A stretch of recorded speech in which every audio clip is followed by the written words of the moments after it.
There is a crazy element in the manga that everyone seems to have completely forgotten, yet it sheds so much light on the world of One Piece in the context of the current events. This thing might be an ancient machine, and I believe I've possibly found out about its purpose.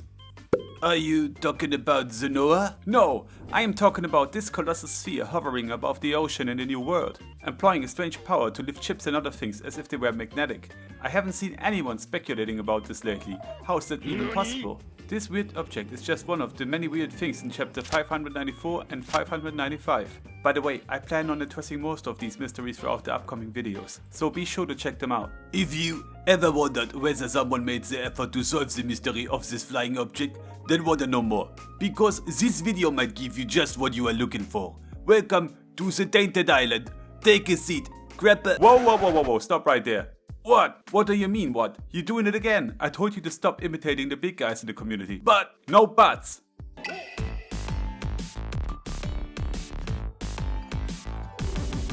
Chapter 594 holds a mystery that has been lingering in the back of my mind for quite a while now. However, since the events of the latest chapters, I thought it was finally time to tackle this topic. Isn't it weird that there's a huge sphere sucking up Capone Beachy's ship like it's nothing, hovering in the sky above the ocean, and no one is talking about it? I mean, it's huge. That thing is like a comet or something. How is it even flying there? Is this Admiral Fujitora's personal flying home that brings him from A to B or what? Not even Beachy talked about this whenever we saw him later again. Not once. But what is it? Maybe it's the Mother Flame? Yeah, maybe that could explain these weird things attached to it, right? Oui. Yes, because this could be the openings where the lasers shoot from, right? Oui. Wrong! We have seen the many energy beams coming from the Mother Flame, but the object attached to the sphere are nowhere near enough. Just like the 16 holy bullets Doflamingo created, the Mother Flame also shoots 16 beams from the sky, so in my humble opinion, this can't be the Mother Flame. And just as it's wrong to assume that this thing might be a secret weapon of the world government, it's equally wrong to watch and hopefully enjoy this video without giving it a like. Yes, I'm talking about you. Me? No, to the viewer. Yes, you. Give me that like already. Or you will feel my wrath and I will— Hey, stop! Oh, sorry, something dark took over. Yes, if you could please like the video and subscribe to my channel, so you won't miss out on the content that's coming up, I would appreciate it so much. Thank you.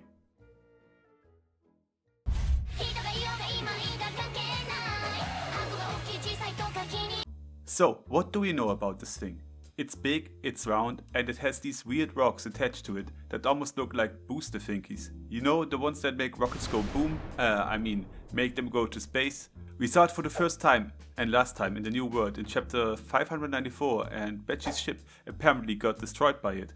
It possesses some kind of gravitational pull that lifts up everything underneath, right? Oui? No, wrong again! Why do you keep asking me then? If it does pull up everything, why isn't the seawater being pulled up then, huh? Exactly, we don't know. But we do know that sea stone has the same effect as seawater and renders Devil users powerless. The main component of sea stone is pyrobloin. As Pagaya explains to us in Skypia, pyrobloin is some kind of particle dense enough to form both sea and island clouds upon absorbing atmospheric moisture. We also know that in the world of One Piece you need a special apparatus named a log post to navigate as normal compasses won't work. Every island in the Grand Line is rich in unique minerals that produce atypical magnetic fields, rendering normal compasses useless. So instead of showing north, east, south and west, a log post records the magnetic fields between a given island and the next closest and points to the latter. For some reason they cannot be used to return to prior islands though. Also, it's very important to note that log posts are implicitly useless outside of the Grand Line, as the Straw Hat's log post gave no reaction to Philippa because it was an island that originally was from the West Blue. That means, for some reason, only the islands inside of the Grand Line have these special minerals within them that disturb and create magnetic fields. Keep that in mind for a bit. But back to the big spherical thing and its inability to pull up seawater. What if it's specifically created to avoid doing that? Have a closer look at those things attached to that big flying rock. What do you mean? Are they not some kind of propulsion system? No, I don't think so. Look closer. Don't these things look like islands? Look, they are wider on the lower end and at the top end it looks like they are green. It looks like there is vegetation on them. Oh mon dieu! Yes indeed, mon dieu. Is it possible that this thing is created to lift islands?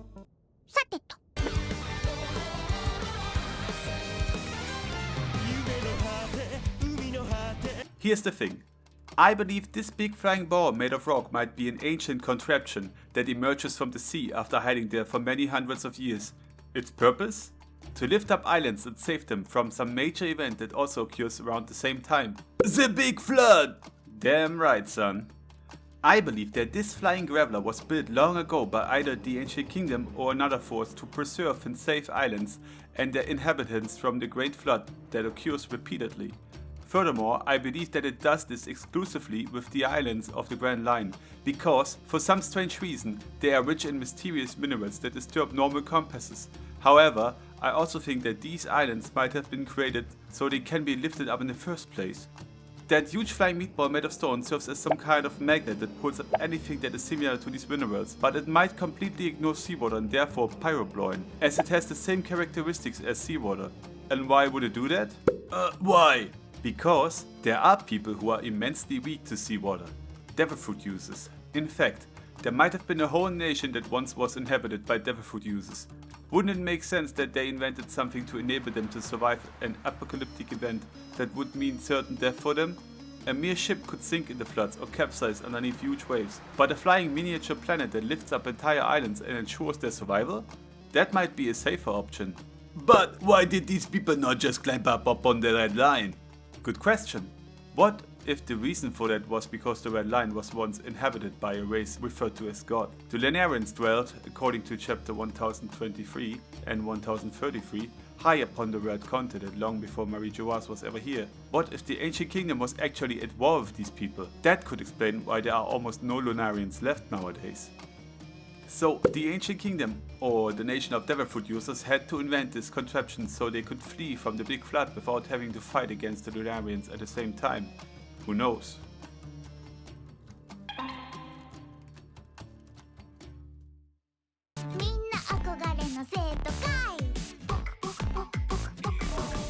You see, the last thing we see in the chapter before we see the panel with Capo and Veggie is Kid. Isn't that a fun coincidence? We see Kid, the man with the magnetic devil fruit power, and right after that we see a ship made of wood getting pulled up by some kind of gravitational force in the same manner as a magnet would pull up iron. But why? Surely there are things made of metal on the ship, but if that giant rock was a magnet, it would probably be so strong that it would just pull out the metal parts from the ship and not lift the whole thing entirely. If we now consider what I said earlier about the islands of the Grand Line and assume that this big thing really sucks up entire islands, then it leaves only a few options. Either Capone was smuggling precious minerals from said islands on the inside of his ship, which led to the whole thing being pulled up, or that thing uses some kind of gravitational force, which might be the right answer on second thought, since it seems to be hovering in the sky without any means of propulsion as far as we can tell. If that was the case though, would that perhaps mean that it is responsible for manipulating the minerals and the islands of the Grand Line? Is it possible that whatever gets into contact with this giant flying object becomes magnetized in a weird way? You know what I mean? No, not really. Have you ever played with magnets as a child? And maybe attached some nails or something similar to them? If you did, you might have noticed that the nails become magnetic themselves for a while after this. What if it's the same with these islands?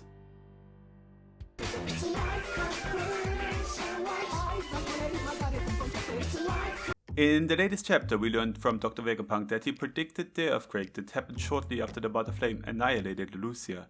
But how could he predict such a thing? Does he have a seismograph installed on the bottom of the seas to read the movement of the planet's crusts? I highly doubt it. That's too close to our reality and it's a bit boring. So how did he predict it? I think that through all the books and poneglyphs that he studied, he found some kind of calendar and countdown. A timeline that would tell exactly when the world would undergo drastic changes and start anew, just like the modern pop cultural misconceptions that were made about the Mayan calendar. Maybe not all of you remember, but it was a popular conspiracy some years ago that our world would end in the year of 2012 according to the Mayan calendar. But that was a misinterpretation. Nonetheless, this led to the creation of some big Hollywood movies playing with this theme. So I wouldn't be shocked if Oda implemented something like that into his story. Now, as I said, I think Vegapunk was able to decipher some sort of calendar that revealed the time in which the world of One Piece would undergo this change again. It may have something to do with the rotation of the planet and therefore the shifting of the crusts. This could be the reason why he was also able to predict the earthquake. Also, why do you think Otohime said the following in chapter 626? The power of love can save thousands when used correctly. She is referring to the ancient weapon Poseidon, by the way. And then she says, but if used maliciously, it could sink the entire world. If anything truly traumatic should happen to Shirahoshi, she might unwittingly cause the Neptunians to run amok. What are you implying, huh? Well, what if some of the SeaKings are already running amok? We have already seen SeaKings leaving their usual habitats, which are the calm beds surrounding the Grand Line. And now think about what was different with these SeaKings in comparison to the others. They are smaller? I don't know, maybe they are smaller, but no, that is not what I mean.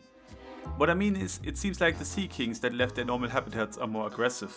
Think about the Lord of the Coast at Dawn Island, Luffy's home. But this is the only one we have seen outside of the combat. Okay, you got me there, but still, all the other SeaKings that the Straw Hats encountered were rather peaceful and didn't really care about them, at least if you ignore what happened in the anime. I'm not saying that's a fact.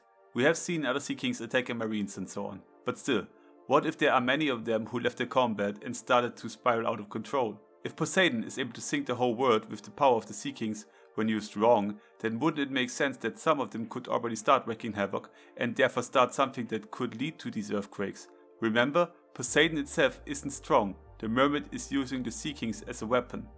Also, think about the following. We do know that Oda likes to mirror things, right? Usually he starts with something small and then gives us a bigger thing that mirrors the whole thing. So, remember Laboon, how he was smashing the red line with his head? And now imagine thousands of SeaKings smashing the red line or the sea floor with their whole bodies. Isn't that crazy? Okay. And now what? Well, what if the world government knows about all this? What if they purposefully use the Mother Flame to drive the SeaKings crazy? Just think about it. The moment an entire island is getting destroyed like Lelouchia, thousands of voices of all kinds of life forms disappear. The SeaKings are highly sensitive to the voice of all things. It's impossible that they don't notice this. And maybe, just like what happened to Kobe at Marineford, it will drive them crazy and they lose control. People always wondered why Imu said it's in close proximity when the Gorosei asked him, why Lelouchia? Imu knows that it doesn't matter where exactly they use it. The SeaKings are so good at using the voice of all things that they will notice it, even if they are further away. Okay. Okay what? Well, okay. Nah, I can. This might be... What? I mean, I just made a theory about this. Can I really? Sacre bleu, what is it? Oh, sorry. Well, what if that big flying thing is Laughtale? Excusez-moi? Didn't you just say Laughtale is underneath the big whirlpool that I couldn't? Well, yes, but that doesn't mean a theorist shouldn't be open to other ideas. Oh, oui. Well then, yes.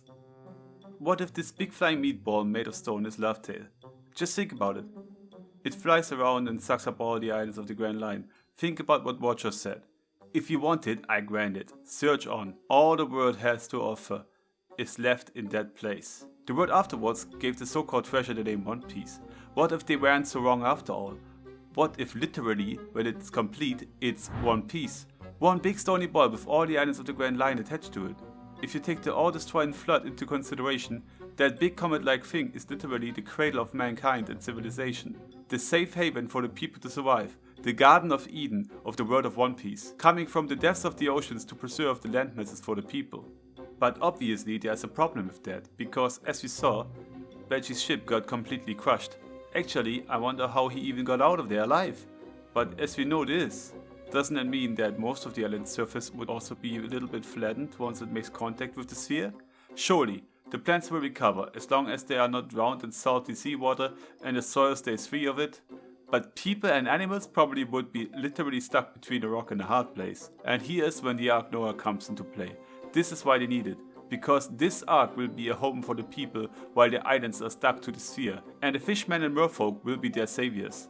But there are already islands attached to it, when we saw it with Beijing. Well, yes, but we haven't heard of any islands vanishing in the world yet in the newspapers. So either Big News Morgans is keeping his mouth shut about this, or these islands got picked up a long time ago already. Who knows for how long this big flying thing is running over the oceans.